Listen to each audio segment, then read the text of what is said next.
नमस्कार बंधुरा एक नतून रान्नार भिडियोर संगे आबारो हाजिर हये गेलाम। नारकेल नाड़ू तो आमरा सकलेई बानाई और आमादेर सकलेरই खूबই पछंदेर, किन्तु आजके आमि एकटु नारकेल नाड़ूटा अन्यभावे बानाচ্ছি जेटाও खेते किन्तु खूबই असाधारण हय।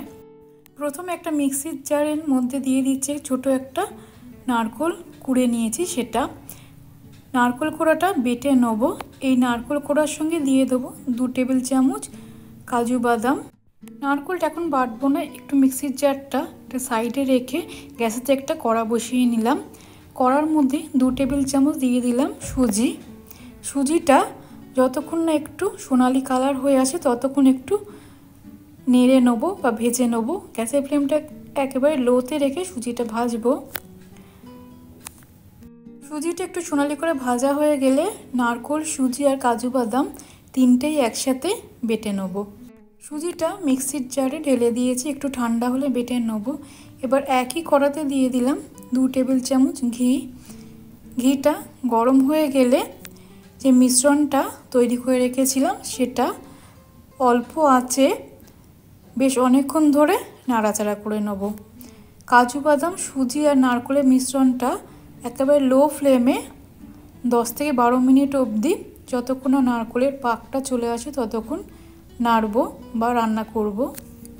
নারকেলের মিশ্রণটা যখন কড়া থেকে ছেড়ে আসবে তখনই বুঝতে হবে নাড়ুর পাকটা রেডি হয়ে গেছে, আর তখনই কিন্তু গ্যাসের ফ্লেমটা অফ করে দিতে হবে, কারণ কড়াটা অনেকটাই গরম থাকবে। চাইলে কিন্তু অন্য বাটিতে বা পাত্রে নারকেলের মিশ্রণটা নিয়ে নেওয়া যেতে পারে। সুজি আর নারকেলটা খুব ভালো করে রান্না করা হয়ে গেছে। এখন আমি পরিমাণ মতো চিনি দিয়ে দিলাম। 1 কাপ পরিমাণে চিনি দিচ্ছি। এটাই কিন্তু একেবারে সঠিক মিষ্টি হবে, এর থেকে বেশি আর চিনি লাগবে না। চিনিটা দিয়ে আবারও 8 থেকে 10 মিনিট খুব ভালো করে রান্না করে নেব। 1 পিঞ্চ মতো দিয়ে দিলাম এলাচের গুঁড়ো, সেটা দিয়েও খুব ভালো করে মিশিয়ে দেবো। নারকেল নাড়ুর পাকটা কিন্তু আমার হয়ে এসছে, কড়া থেকে ছেড়ে আসছে। এখন আমি দিয়ে দেবো 1 টেবিল চামচ তিল।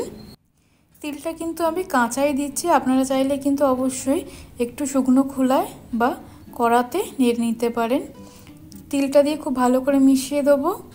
পুজোর সময় বাড়িতে কোনো অনুষ্ঠান বা বাচ্চাদের স্কুলের টিফিনে তো আমরা একটা মিষ্টি দিয়েই থাকি, এইভাবে কিন্তু নাড়ু বানিয়ে রাখতে পারেন।